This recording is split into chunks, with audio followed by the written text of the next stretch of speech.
The champagne glass slipped from my hand before I even realized I'd stopped breathing. Crystal shards scattered across the marble floor like tiny stars, catching the chandelier's light and the horrified reflection of my daughter's face. "Dad, what are you doing here?" Sophie's voice sliced through the elegant chatter of the ballroom. She stood at the center of it all, radiant in her wedding gown, ivory silk pearl embroidery, everything I'd paid for. "I wanted to congratulate you," I said quietly. "You didn't send an invitation, but I thought—" "You shouldn't be here," she interrupted. Her tone was polite for the crowd, but her eyes were cold, calculating. The guests pretended to sip champagne while they listened. Ethan, the groom, appeared beside her, his tuxedo blacker than his expression. "Mr. Caldwell," he said, smooth as glass, "there must be some misunderstanding. This is a private family event." I blinked. "Private family?" My voice came out smaller than I intended. "I'm her father." Sophie glanced at the onlooker's cheeks stiff with social anxiety. "Please, Dad, don't make this harder than it already is." For a moment, all I could hear was the string quartet continuing as if nothing had happened. 28 years of bedtime stories, scraped knees, college tuition, and sleepless nights collapsed into silence. "I see," I said at last. I placed the small white box on a nearby table between untouched flutes and imported orchids. "I wouldn't want to embarrass you." The walk to the exit felt endless. Designer heels clicked behind me. Whispers followed like ghosts. My polished work boots echoed against marble, steady, deliberate. Outside, the spring air was sharp and honest. I looked back once at the grand hall and whispered to myself, "Justice comes quietly like the moment you stop apologizing. Would you forgive your child if this happened to you?" The rain had started by the time I reached the highway, Portland drizzle, thin, patient. The kind that didn't pour, but stayed like guilt that refused to wash away. The windshield wipers moved in rhythm with my thoughts, slow and deliberate. I wasn't angry. Not yet. What I felt was something quieter, heavier, a stillness that sat behind the ribs. Caldwell Builders looked deserted when I pulled into the gravel lot. The sign above the office door leaned slightly to the right, paint peeling the same way it had for years. My crew had gone home hours ago. I unlocked the door, turned on the small desk lamp, and let the familiar scent of sawdust and coffee fill the silence. This office had built everything in Sophie's life, literally and figuratively. Every plank, every paycheck, every tuition check. The blueprints stacked on my drafting table were for other people's dreams, but the real blueprint had always been her future. Laura would have been proud. She'd fought for 6 months after the diagnosis, smiling even when her hair began to fall out. Sophie was only 3. I remember the night Laura made me promise I'd read Sophie bedtime stories every night, no matter how late I came home. "She'll need both of us," she whispered. I told her she'd always have both, even if one of us was only a voice in the dark. After Laura was gone, work became survival. I took every contract I could, construction, repair, even night jobs. My hands cracked from the cold, but the bills got paid. The little house on Maple Street became a fortress of 2, a father and a daughter who shared pancakes on Sundays, and laughter that echoed through empty rooms. When Sophie was 10, she won a spelling bee. The word was resilience. She looked at me before spelling it as if to say, "This one's for you, Dad." I clapped until my palms burned. Then came the private school recommendation. "She's gifted," her teacher said. "She needs an environment that challenges her." The tuition cost more than my yearly truck payments. But I wrote the check anyway. Sandwiches for lunch. No vacations. Second-hand boots in winter. But Sophie had her education. By 16, she'd become everything I'd hoped, smart, confident, radiant. She also started noticing what we didn't have. Dad, everyone else's parents, drive Audis.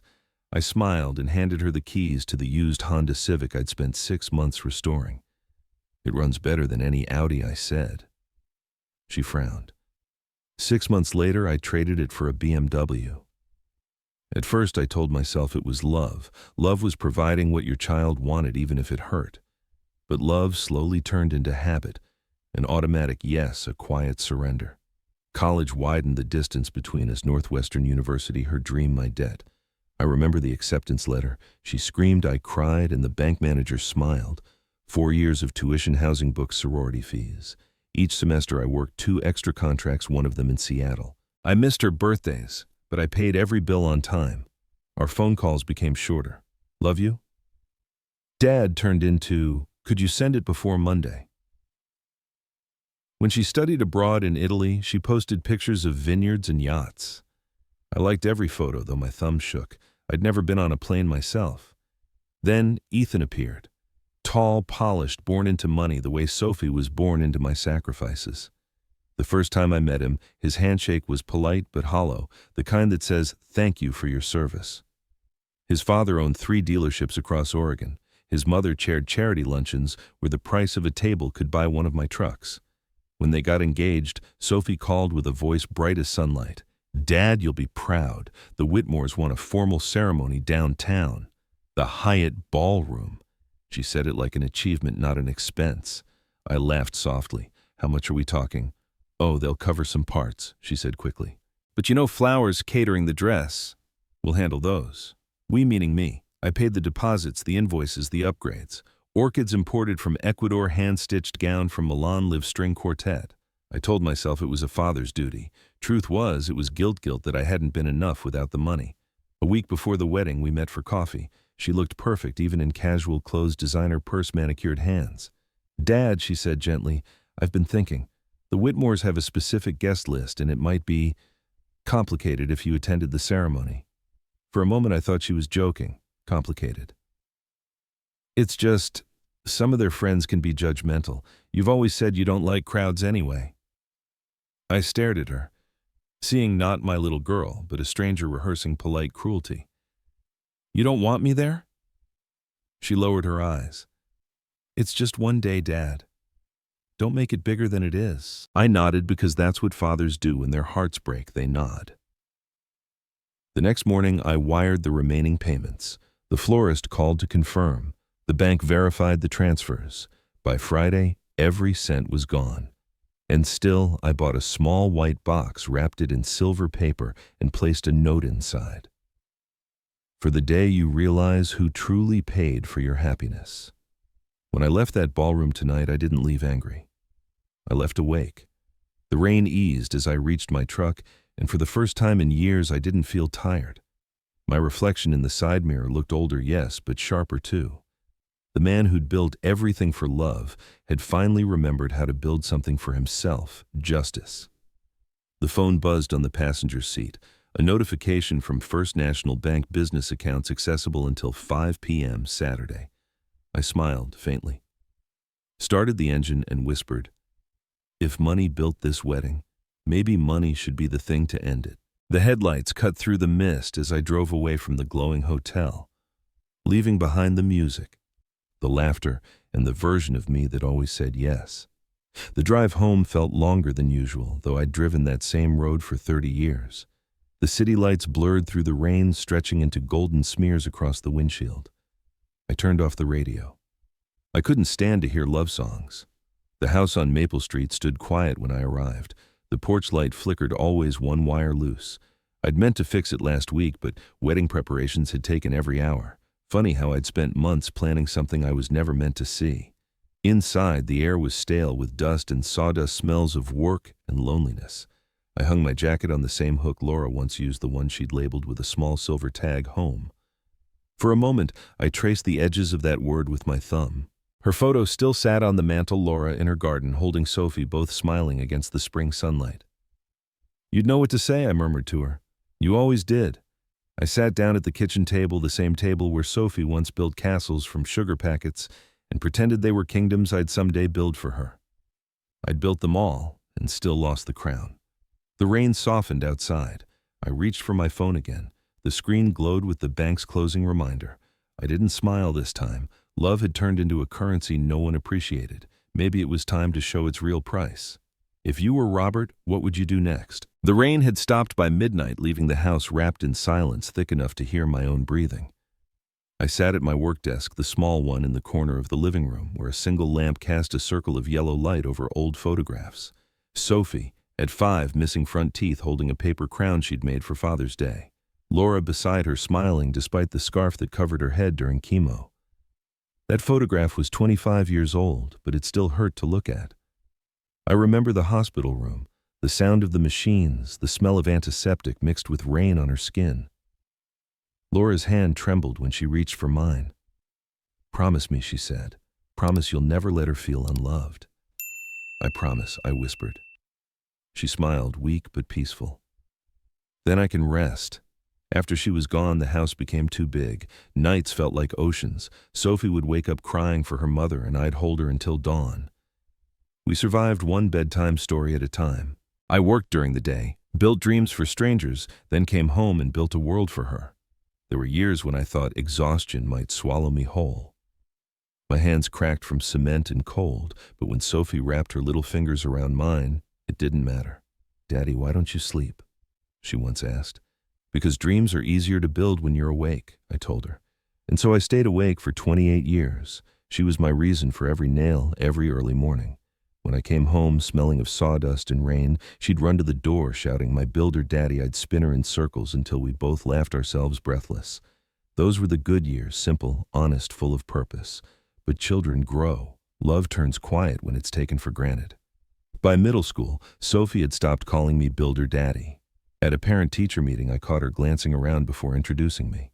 "This is my dad," she said quickly. Her tone embarrassed, her smile thin.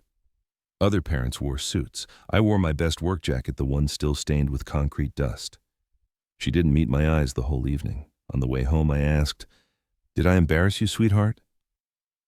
She didn't answer. She just turned up the radio. That night, I stood in the backyard staring at the small oak tree we'd planted together when she was 7.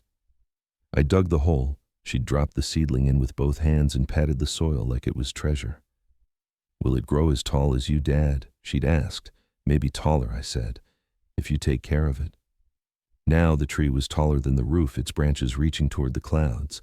It had grown exactly as promised. Maybe too much. I walked outside now barefoot on the wet porch. The moonlight touched the bark, silvering the water that dripped from its leaves. The rain had fed it well. I wondered if love worked the same way, whether giving too much could drown what you meant to grow. Back inside, the lamp flickered. I looked at Laura's picture again. "I kept my promise," I murmured. She never lacked love. Maybe that was the problem. The house answered with quiet creaks, wood expanding in the night chill. Somewhere the refrigerator hummed. Ordinary sounds of a life lived for someone else. I reached for the small wedding invitation. Sophie had never sent me a printed card I'd found online through the hotel's website. The words looked expensive, gold font, embossed edges, perfect spacing. The Whitmore Caldwell Union. They hadn't even bothered to remove my name entirely, just merged it with theirs. I placed the invitation beside Laura's photo and whispered, "It's time she learns what love really costs." Outside, thunder rolled again in the distance, soft, patient, inevitable. Tomorrow would bring the reckoning. Morning light spilled through the truck windshield, soft and pale, like forgiveness that hadn't made up its mind yet. I sat there for a while, hands still on the steering wheel, watching people hurry across the street with coffee cups and umbrellas. Everyone had somewhere to go. Everyone but me. The wedding music from last night still echoed faintly in my head. Violins, applause, laughter that didn't belong to me. I reached into the glove compartment and pulled out a worn notepad. At the top, I wrote a single word. Closure. Then I dialed. First National Bank. "This is Clara speaking. How may I assist you today?" "Good morning, Clara. This is Robert Caldwell, account number 24831197. I need to initiate immediate stop payments on several transactions." A pause. "Of course, Mr. Caldwell. May I ask which transactions?" "All wedding-related payments made yesterday. Venue catering, floral, music, photography, everything." Her professional tone cracked slightly. "Those are significant amounts, sir." "Are you certain?" "Completely." I looked at my reflection in the rearview mirror. Circumstances have changed. The rhythmic tapping of her keyboard filled the silence. "Understood. Authorization codes, please." I recited them from memory. 25 years of running a construction business had taught me to keep numbers close and emotions far. "Stop payments confirmed," Clara said at last. "Effective immediately." "Thank you, Clara. You've been very helpful." Next, I called Portland Premier Catering. "Marcus here," a cheerful voice answered. "Is this about the Whitmore Caldwell reception?" "Everything's going beautifully," it was I interrupted. "Payment authorization has been revoked. You'll want to protect your equipment and remaining food service." Silence stretched thin. "Excuse me. We're in the middle of service, Mr. Caldwell. I'm aware. But you'll be serving for free if you stay. I suggest you collect your property before dessert. You can't just—" "I already have." I hung up before he finished. The florist was next. "Eden and Cumbie Blooms. Good morning, this is Dana. We're thrilled with how the orchids turned out." "Retrieve them," I said simply. "I'm sorry. Retrieve every arrangement from the Hyatt ballroom. Payment authorization has been canceled. Canceled. Mr. Caldwell, those flowers are part of the entire event design. We can't just—" "Business is business, Dana. Move fast before someone else claims them." By the fourth call, the routine felt mechanical. Photographer, band, linen supplier. Each conversation shorter than the last. Professional, unemotional, efficient. At 10:47 a.m., the final confirmation email came through. All payments reversed. Service suspensions immediate. I leaned back in the driver's seat, the truck creaking beneath my weight. For the first time in a long while, I didn't feel powerless. The phone buzzed again, unknown number. Probably one of the vendors calling to confirm. I ignored it. Instead, I stared out across the Willamette River, the sun glinting off the surface like fragments of broken glass. 28 years of yes had ended with one morning of no. I wasn't destroying her life. I was pressing pause on the illusion she'd mistaken for love. As I started the engine, a faint smile tugged at the corner of my mouth. Not joy, not revenge, just relief. The kind that comes when you finally stop building a house that doesn't have room for you anymore. The Hyatt ballroom glowed like a cathedral of excess. Chandeliers burned overhead, string quartet murmured through the opening of Clair de Lune, and Sophie floated through the room like a painting brought to life. The perfect bride, the perfect illusion, until the first orchid vanished. At 11:06 a.m., a florist in a black polo walked quietly toward the altar arrangement, clipboard in hand. Guests barely noticed at first, just another staff adjustment, but when she began unfastening white orchids and placing them into plastic bins, whispers spread like wildfire. "Excuse me," Sophie said, still smiling for the cameras. "What exactly are you doing?" The woman straightened. "Ma'am, payment authorization for these arrangements was revoked this morning. We're here to collect our property." "That's ridiculous." Sophie snapped, her voice cracking under the polite tone she tried to maintain. "Everything was paid for weeks ago." The florist didn't flinch. "Not anymore." Across the room, Ethan's father turned toward the commotion. "Is something wrong, dear?" "Nothing." Sophie lied, but the tremor in her voice betrayed her. Then the band stopped mid-note. Cables unplugged, instruments lowered. The pianist whispered something to the violinist, then quietly packed his case. Within seconds, the music that had filled the air fell into a vacuum of silence. "What's happening?" Ethan demanded. A man in a catering uniform stepped forward, hat in hand. "Sir, I'm Marcus from Portland Premier Catering. We've been instructed to halt service immediately. The bank canceled payment." "That's absurd," Ethan shouted. "Who authorized that?" "Mr. Robert Caldwell," Marcus replied. "The account holder." The words hit the room like thunder. Every head turned toward Sophie. The photographer lowered his camera. The guests froze mid-conversation. Sophie's face went white. No, there must be a mistake. But there wasn't. Within minutes, waiters began covering trays with white cloths, unplugging coffee urns, stacking untouched plates. The floral team removed centerpiece after centerpiece with military precision. The soft perfume of imported orchids faded into the stale scent of panic. Ethan's composure shattered. "Call him, right now. He won't pick up." Sophie stammered. "He's probably driving." "Then find him." Ethan barked, grabbing his phone. The venue manager appeared next, looking pale and apologetic. "Mrs. Whitmore, I just spoke with our finance office. All transactions linked to your account have been frozen. We'll need immediate payment to continue hosting the event." "What?" Sophie's voice broke. "You can't do this. It's my wedding." "I'm afraid it's the bank's decision, ma'am." Guests began whispering in louder tones now, some even reaching for their coats. A woman in a gold dress murmured, "I heard her father paid for everything." Another replied, "Not anymore, apparently." Sophie turned in circles, desperate for control. "Please, everyone, just stay calm." Her hands trembled. "We'll fix this." But the illusion was collapsing faster than she could speak. The string quartet walked out quietly, carrying their instruments like mourners at a funeral. The projector lights dimmed. Someone from the kitchen wheeled out carts of uneaten food. The DJ packed away cables, glancing nervously at the angry groom. And then the final insult, the power flickered.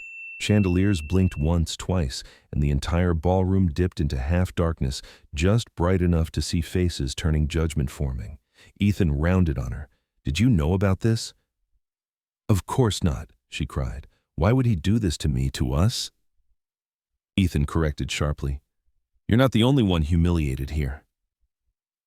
Outside, through the glass walls, a white van pulled up, the florist's truck logo shimmering in the noon light. Workers loaded bins of flowers, laughter echoing faintly from the parking lot. Inside, Sophie stood motionless amid the ruins of her fairy tale. Her perfect dress shimmered under the emergency lights, every pearl reflecting the truth. Nothing was truly hers. She looked down at the bouquet in her hands. Half the petals were missing. "Dad," she whispered, voice barely audible. "What have you done?" But Robert wasn't there to answer. He was a mile away, sitting in his truck at the edge of the river, watching the hotel through the reflection on his windshield. The sound of traffic hummed around him, distant and irrelevant. His phone vibrated once, Sophie's name on the screen. He let it ring, then fade. "I warned you," he murmured. "Someday you'd understand the cost." The ringtone started again, vibrating against the console.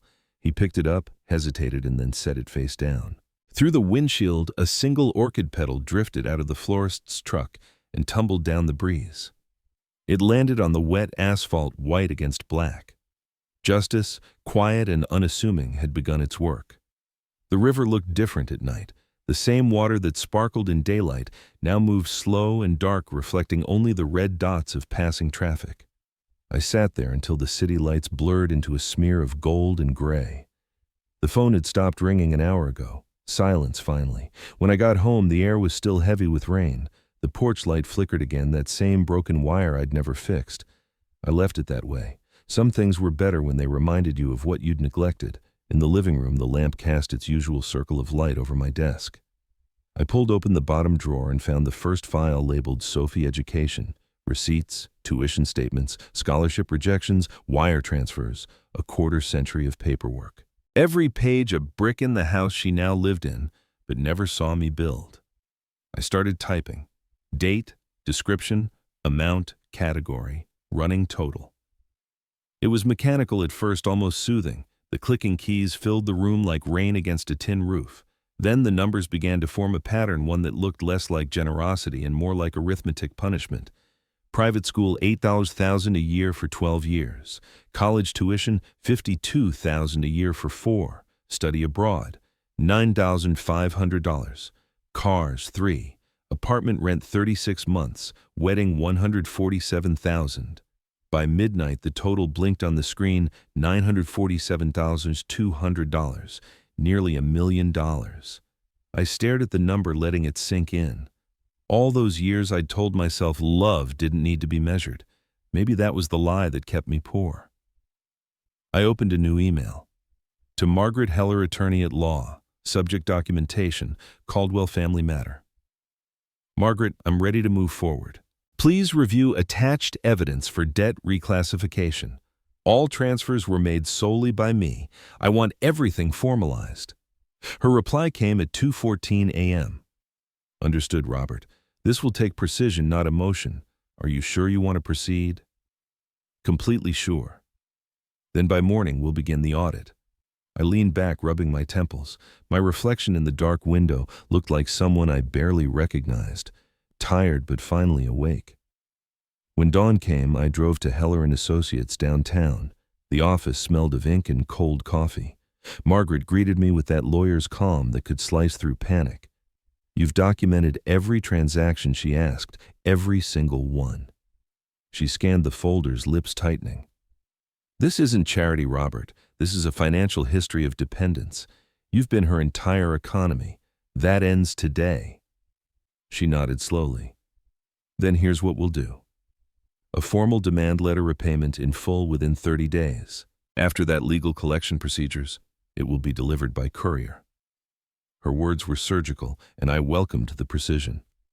By noon, the letter was printed on official letterhead, demand for repayment, $947,200. The signature line read, Robert A. Caldwell. It didn't look like revenge. It looked like accounting. At 3:17 p.m., I received the delivery confirmation delivered Hyatt. Grand Hotel Room 724, signed Mrs. Sophie Whitmore.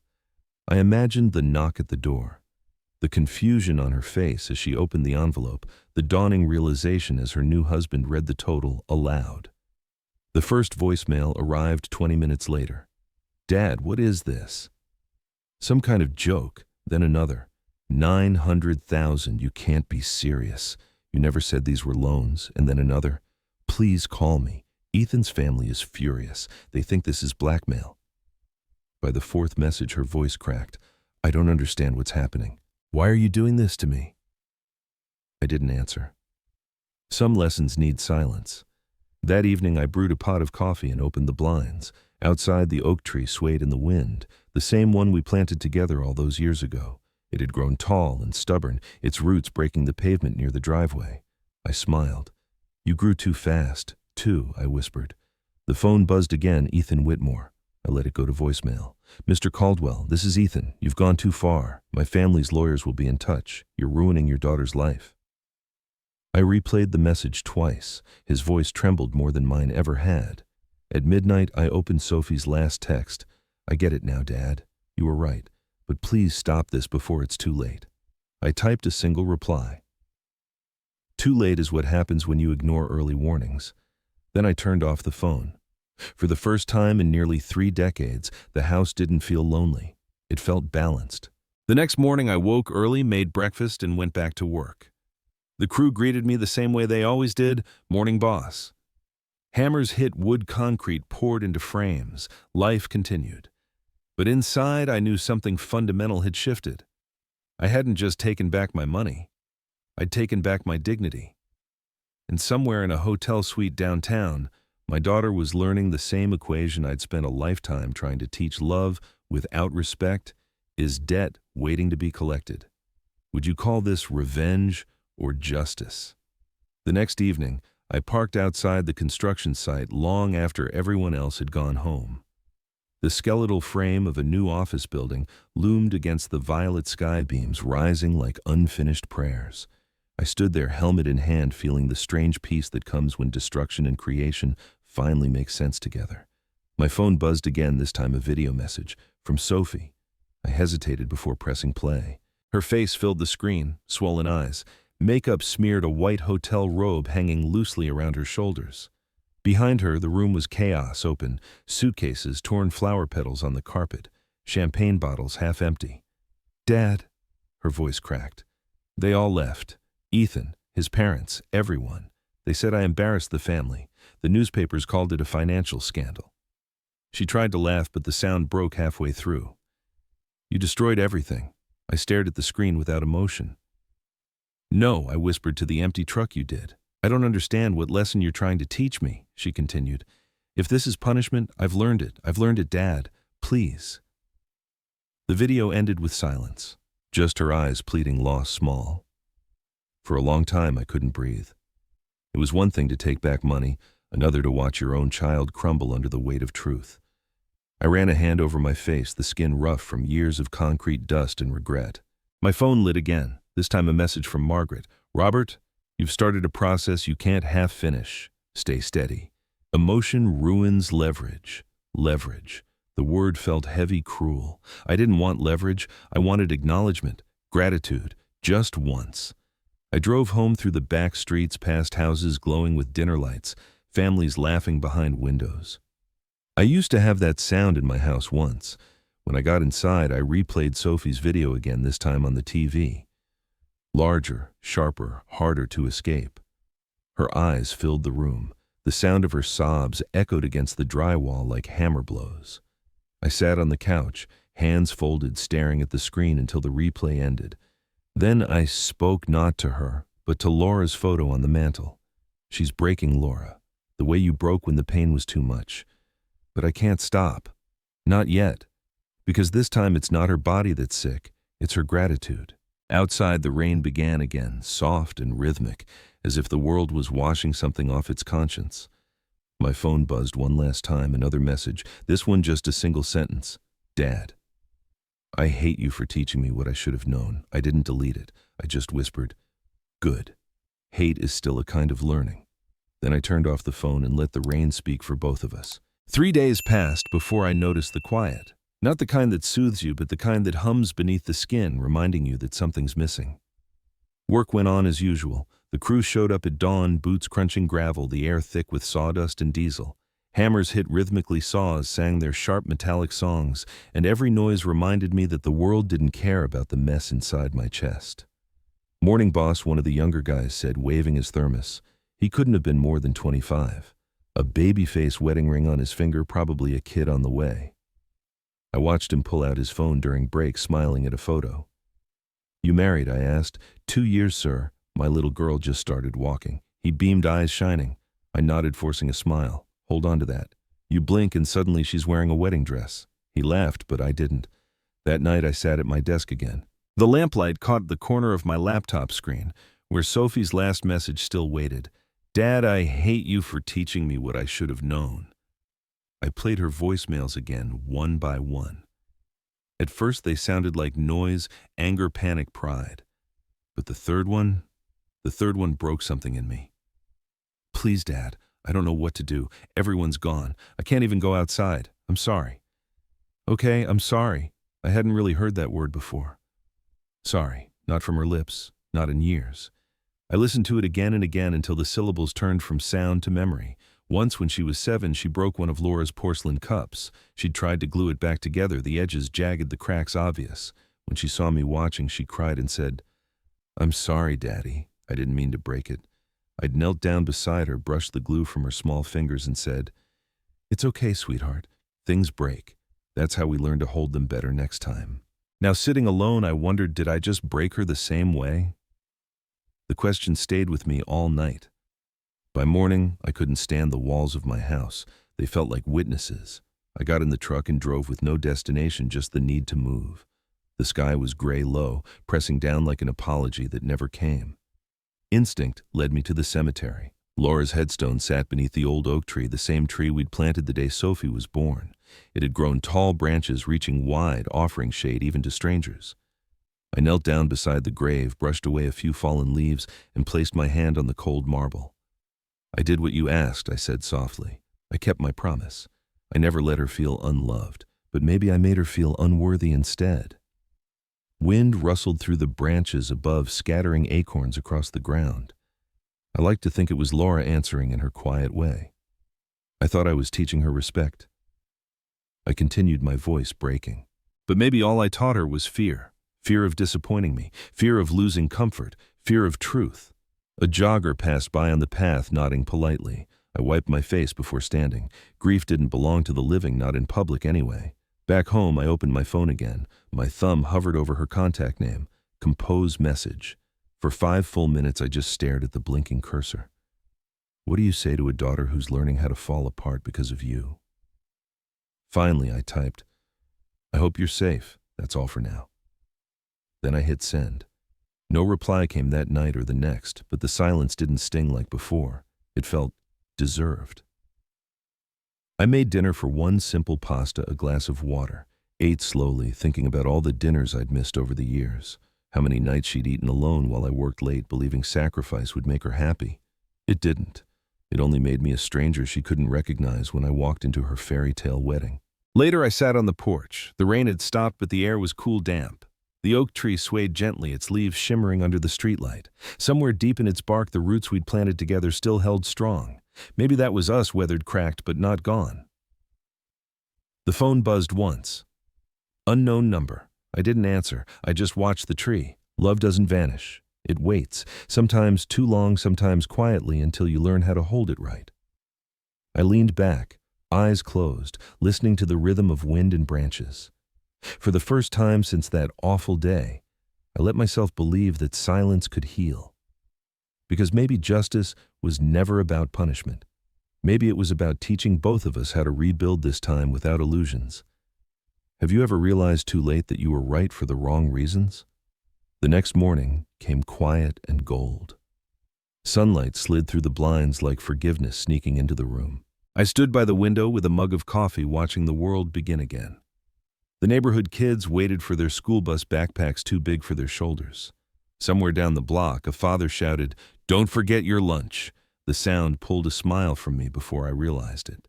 For a second, I saw myself years ago, hurrying Sophie out the door, her tiny hand clutching mine, her shoes always untied. I missed those mornings more than I'd missed anything else. The rush, the noise, the ordinary chaos of being needed. At work, the crew teased me about my absent-mindedness. "You okay, boss? You look like you're building something in your head instead of on site." "Maybe I am," I said quietly.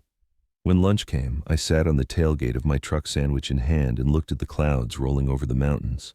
Somewhere in that gray distance, my daughter was rebuilding her own ruins.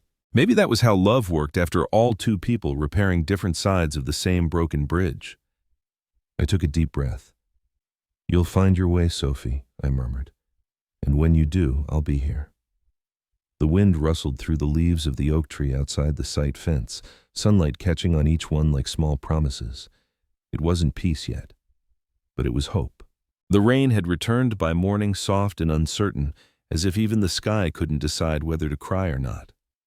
I was halfway through sanding a plank when my phone buzzed on the workbench. Unknown number. I almost ignored it. Then came a voice I hadn't heard in weeks. "Dad, it's me." I froze. The saw stopped mid-cut, the whir of the blade fading into silence. For a long second, I couldn't breathe. "I don't want money," Sophie said. Her voice was small, stripped of everything expensive that used to coat it. "I just want to talk." Rain tapped against the workshop windows, each drop a heartbeat I didn't trust. Where I asked finally, "There's that cafe by the river, the one with the old jukebox. Can we meet there? I'll be there in an hour." When I hung up, my hands were shaking. Not from anger this time, but something gentler, something that scared me more. The cafe hadn't changed much. Same chipped tables, same smell of burnt espresso and cinnamon. The waitress recognized me, nodded without a word, and pointed to the corner booth. Sophie was already there. For a moment, I didn't recognize her. The flawless hair was gone, replaced by a messy ponytail. No designer clothes, no polished jewelry, just a plain gray sweater and eyes that looked like they hadn't slept in days.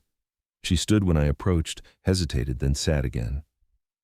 "Thanks for coming," she said quietly. "I didn't come for thanks." "I know." We stared at the table between us, the grain of the wood marked with years of spilled coffee and forgotten conversations. I wanted to speak first, but the right words were buried somewhere between pride and guilt. Finally, she said, "I've been staying with a friend from college. I got a job waitressing, nothing big. It's strange. People look at me like I'm normal. I think I like that." "That's good," I said softly. "Work has a way of teaching you things school never does." She nodded, tracing her finger along the rim of her mug. "I didn't come to ask for forgiveness. I came to say I understand now. What you did, the letter, the payments, it wasn't revenge, was it?" I shook my head. "No. It was a mirror." She frowned. "A mirror. To show you what you'd built your life around, and to show me what I'd built mine around too." Sophie looked out the window where rain streaked down the glass in uneven lines. "I thought you wanted to hurt me. I wanted you to wake up," I said, "before life did it for you." Her voice trembled. "You didn't just take away the money, Dad. You took away the illusion that made me blind. I didn't want to break you." "Sophie," I replied quietly, "I just needed you to see what you were standing on." She laughed weakly, wiped at her eyes. "You sound like Mom." That stopped me. She used to say things like that. Sophie continued. "About roots and storms. I never listened." I smiled faintly. "She'd be proud of you today." "Proud?" Sophie shook her head. "For what?" "For losing everything." "For starting over," I said. "That's harder." We sat in silence again, just the rain and the soft hum of the jukebox in the background. The world felt small, but manageable, like we were sitting inside a second chance. "I can't fix everything," I said, Sophie whispered, "but I can start with this thank you." My throat tightened. Words wouldn't come. Instead, I placed my hand on the table. She hesitated, then laid hers over it. Her fingers were cold, trembling, but real. Outside, the rain began to ease. Light slipped through the clouds, glinting off the river, Sophie looked toward it. You know, I used to think strength meant never needing help. It's the opposite, I said. Strength is knowing when to ask for it. She smiled through tears.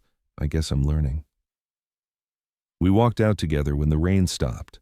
The street smelled of wet earth and renewal. Across the river stood an old oak tree, branches glistening with droplets. See that tree, I said, pointing? Strong roots. It bends but never breaks. Sophie followed my gaze and nodded slowly. Like you. I shook my head. Like us. For the first time, she smiled without guilt. We stood there in silence until the clouds opened just enough to let sunlight spill over the water. The world seemed to pause, holding its breath. Forgiveness doesn't erase what happened. It just lets you stop bleeding from the same wound. We turned to leave, walking in opposite directions down the sidewalk, not because we were apart, but because we finally knew how to meet halfway. Have you ever realized too late that forgiveness was the only thing left to give? As I walked away from the cafe, the wet pavement shimmered like glass beneath the fading light. My boots echoed in slow rhythm, steady but unsure. Behind me, Sophie's reflection flickered in the window pane, small, fragile, but still there. I stopped at the bridge that crossed the river. The air smelled of rain and iron. The current moved quietly, carrying bits of leaves and city dust toward the ocean. I leaned on the railing, watching it flow. For years, I'd tried to control every direction her life took, as if love could be managed like a project deadline. Maybe all I ever needed to do was trust the current. Something brushed my sleeve. A single oak leaf carried by the wind spiraled down and landed in my palm, brown at the edges but alive in the center. I turned it over gently, the veins thin as cracks in old wood. Laura, I murmured. She's learning. So am I. The sun broke through for a moment, scattering gold across the water. I closed my fist around the leaf and smiled for the first time in what felt like decades. Maybe forgiveness didn't end things. Maybe it began them. A week passed. The days slipped back into routine: coffee at 6, work by 7, dinner for 1. The ache that used to sit heavy on my chest had quieted, though not disappeared. I'd learned to live with it the way you live with an old scar. You stop touching it, but it still remembers. One morning I decided to clean my office. Dust coated everything: the files, the blueprints, the computer I hadn't touched since the audit. It felt like erasing a part of the storm. When I opened the bottom drawer, I found an envelope wedged between 2 folders. The paper had yellowed with age, the handwriting soft but unmistakable. Laura. On the front, in her looping cursive, it read, "To be opened only if Sophie ever comes back." My hands trembled as I slid the letter free. Inside a single page, the scent of old lavender drifted up, faint but familiar. "Robert, if you're reading this, it means she's returned, not for comfort, but for understanding. When that day comes, give her this. It's her share of the life we built, the small plot by the river, the one with the oak tree. It isn't money, it's memory, and maybe one day forgiveness will take root there. Laura." I sat there a long time, the letter open in my hands, the world quiet around me. Through the window, the oak tree stood, tall leaves shimmering under the early sun. I thought about Sophie's voice trembling through the phone, about Laura's promise, about how love never really leaves. It just waits until you're ready to look it in the eye again. Slowly, I folded the paper back into the envelope, sealed it, and wrote on the front in my own handwriting, "Open this when you're ready." I placed it on the desk beside my keys. For a moment, I let myself imagine her opening it someday, older, calmer, maybe even with a daughter of her own. Outside, the morning light spilled across the workshop floor. The air smelled of cedar and rain. I locked the door behind me and started walking down the road. The sound of my boots faded with each step, blending into the rustle of the wind through the oak leaves. Forgiveness, I realized, wasn't something you gave once. It was something you kept choosing even when no one was listening. Voices fade, but guilt echoes louder. If this story made you pause, if it reminded you of someone you once called family, leave a comment below and tell us what forgiveness means to you. Don't forget to like, subscribe, and join us for the next story, because every silence hides another truth waiting to be heard. Thank you for watching.